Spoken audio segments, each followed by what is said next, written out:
naomba usiache kusubscribe. Wafuasi wangu ni wachache sana, niko na 16 tu.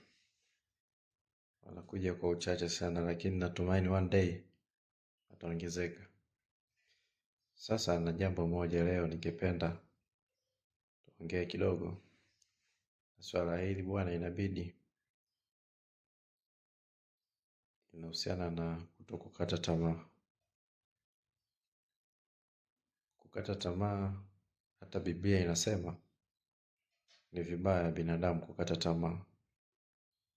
Tungekuwa tunakata tamaa kirahisi, haya mambo tunayoona duniani mpaka sasa yasingekuwepo. Kwa ni vizuri sana kutokata tamaa. Ni muhimu sana kuendelea kupambana. Hata jambo lako kama halijafanikiwa leo, natumaini litafanikiwa vizuri. Kwa kitu cha kwanza kabisa ni kuacha au kufikiria kukata tamaa. Jambo la pili, kuendelea kufanya kazi kwa bidii.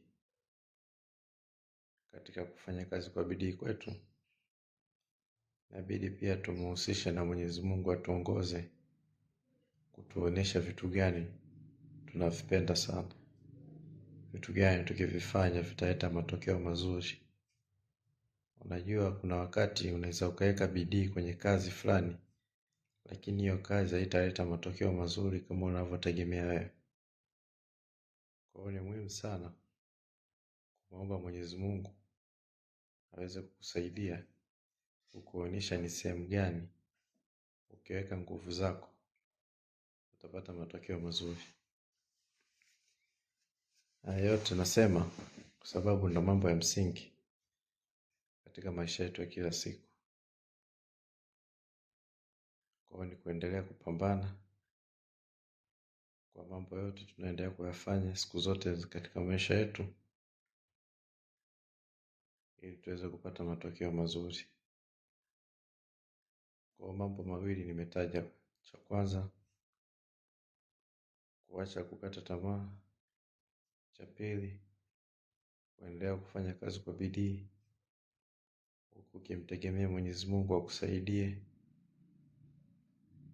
Ukihusisha mambo mawili yote hayo, natumaini hata nawe matokeo utayapata mazuri.